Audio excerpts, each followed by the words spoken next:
Hello and welcome to another update on gold. We are currently seeing the chart grind higher. Support levels are still holding, and the price has used here the 23.6 Fibonacci retracement as a jump-off point for another marginally higher high. The targets I mentioned yesterday have been reached here for this third wave. We wanted the market to reach the $3,330 level. I mean, yeah, I think a couple of dollars are still missing, but we've pretty much reached it. So the question is, are we due a wave 4?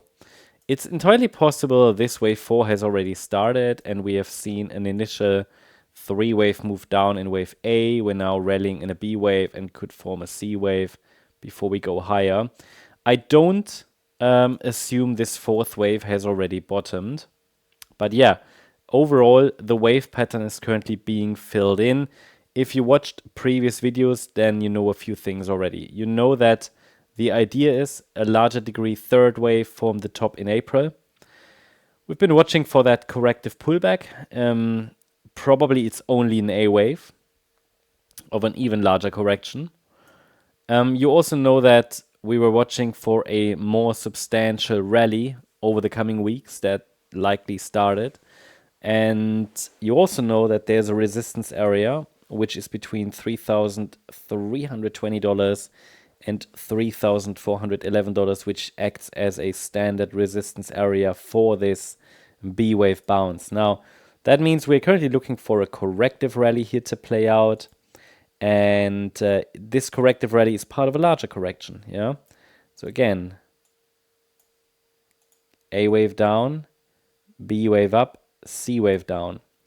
So that's what we're watching. Important to note that B waves can even overshoot. And there's this blue scenario which shows an extended B wave.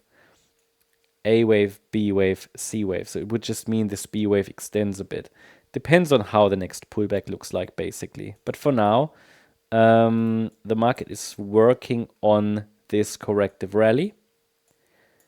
And this is likely an ABC structure. So the idea is we saw an A wave, we saw a B wave, and the C wave would be in 5 waves. 1, 2, done. Reacted here to our standard support zone a few days ago. I can remove that now from the chart. Actually, we don't need it. And we could now be in this, third wave, which started here on Tuesday. And the third wave is typically the most aggressive trend in such a cycle. And yep, that's, I think, what it is. Nearly vertical here. That was probably the third of a third wave. And it's, I'm not sure if this third wave already topped here on Wednesday or it's currently working still on the third wave, then it just might be an extension. But that doesn't really have an impact on micro support at the moment. For now, I would keep this as our relevant micro support area between $3,264 and $3,294. This would be standard support for a wave 4 pullback. And then we can get a 5th wave up from there, which could take us maybe to 3,360, 3,370 to complete this C wave. But as I said, I haven't got a healthy wave 4 yet.